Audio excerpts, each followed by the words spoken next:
ఇది అగ్నాస్త్రం అండి. మా శ్రీమతి అయితే పరారైపోద్దండి. ఇదంతా ఒక గాజు దాంట్లో భద్రపరచుకో. Oriental herbal mute. Welcome back to my channel.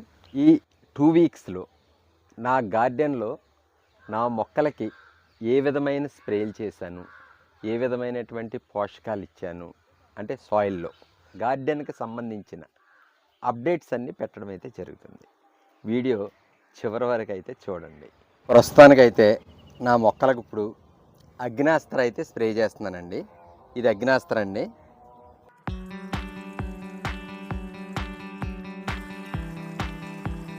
Canoe company rate ఎంత అని అడిగారండి. ఇది యాక్చువల్గా నేను 2300 2500 రేటు గుర్తులేదు, నాకు మర్చిపోయాను. ఈ కంపెనీ అయితే ఇదండి. ఈ కంపెనీ యాక్చువల్గా ఇంకా అంటే ఇవేనే కాకుండా అంటే మన డ్రమ్ములో వేసుకుని చక్కగా అన్నీ మిక్స్ చేసుకుని చక్కగా స్ప్రే చేసుకుని ఇంకా దీనికన్నా మనం మొయ్యక్కర్ లేకుండా సింపుల్గా ఉండి స్ప్రేయర్స్ అవి ఉన్నాయి. సో మనం చేసుకోగలమంటే ఇలాంటివి చేసుకోవచ్చు, లేని పక్షంలో అదైనా చూసుకోవచ్చు. నేను వాడేది అయితే ఇదండి. నా గార్డెన్లో అయితే బీరకాయలు ఆల్మోస్ట్ అయిపోవచ్చినాయండి. ప్రస్తుతానికి 2-3 కాయలు ఉన్నాయి. ఒక 2 డేస్ ఉంచేసి రిమూవ్ చేసేస్తాను. కొత్త పాదులు అయితే పెడుతున్నానండి, బీర విత్తనాలు. బీర విత్తనాలు అయితే ఫ్రెష్గా పెట్టేస్తున్నాను అన్నమాట.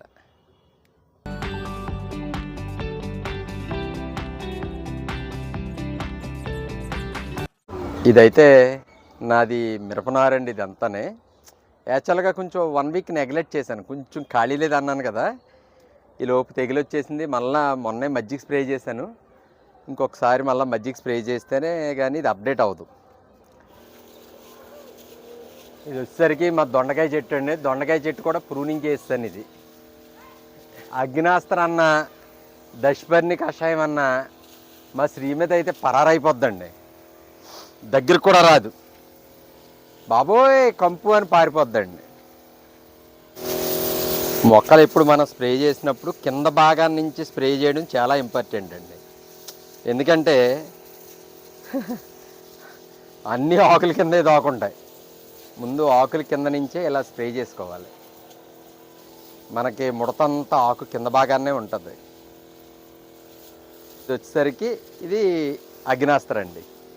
తర్వాత ఇంకో 4-5 రోజులు ఆగాక మళ్ళీ వేరేది స్ప్రే చేస్తాను.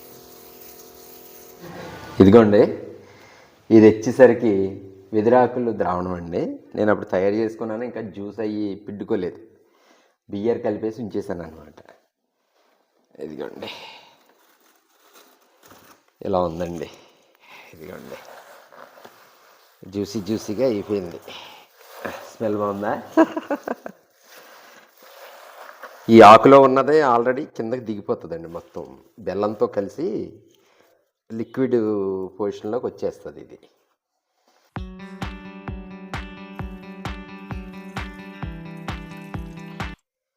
ఇలా జ్యూస్ చేసుకొని ఇదంతా ఒక గాజు దాంట్లో భద్రపరచుకోవాలి.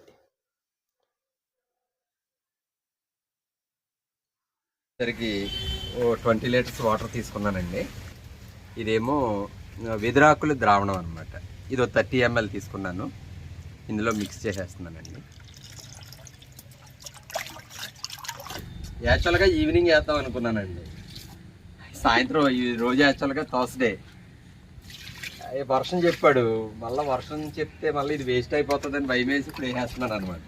వెదురాకుల ద్రావణం ఏంటంటేనండి, మనకి యూరియా కన్నా వెరీ పవర్ఫుల్ అండి. ఇది సహజంగా చాలామంది యూరియా వాడతారు కదా ఎదుగుదలకి. ఇది దానికన్నా చాలా పవర్ఫుల్ అనమాట. యూరియా కన్నా 10 రెట్లు చాలా పవర్ఫుల్గా పనిచేస్తుంది. నేను మ్యాక్సిమము ఇది ఎక్కువ వాడతానండి.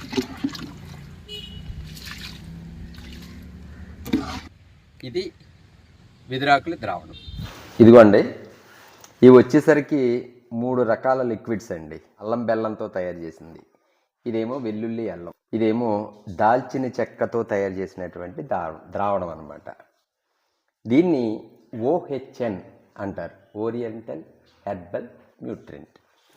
ఇవి నేను తయారు చేసుకుని సంవత్సరం పైన అయిందండి. నేను ఇంకా వాడుతున్నాను. ఇది దాల్చిన చెక్క అయితే మొన్న అయిపోయింది. ఇది రీసెంట్గా 15 రోజులైంది ఇది తయారు చేసి. ఇదిగోండి, ఇది సిరంజితో తీస్తానండి నేను. ఎంఎల్ కొలత కోసం అనేసి ఒక 15 ml తీసుకుంటున్నానండి.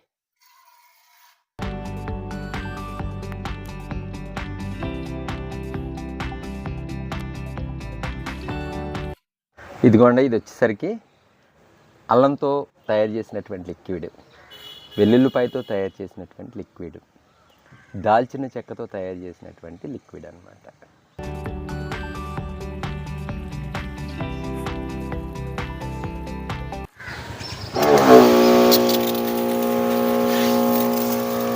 ఇదండి OHN సంబంధించి దీని ఉపయోగాలు ఏంటి, దీన్ని వాడడం వల్ల మొక్కలకు ఏ రకమైన ఉపయోగాలు ఉంటుంది, ఇవన్నీ కూడా నా యూట్యూబ్ ఛానల్లో వీడియో ఉంది, చెక్ చేయండి.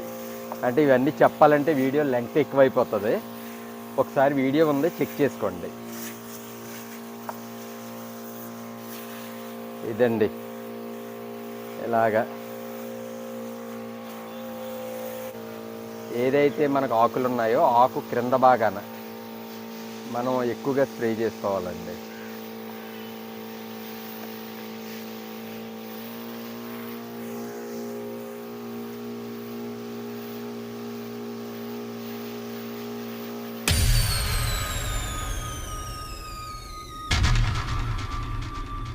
ఈ 2 వారాలకు సంబంధించిన వీడియో అయితే ఇదన్నమాట. మరి నా ఈ వీడియో మీకు నచ్చినట్లయితే లైక్ చేయండి, షేర్ చేయండి, సబ్స్క్రైబ్ చేయండి, అలాగే బెల్ ఐకాన్ ప్రెస్ చేయండి. Thank you very much.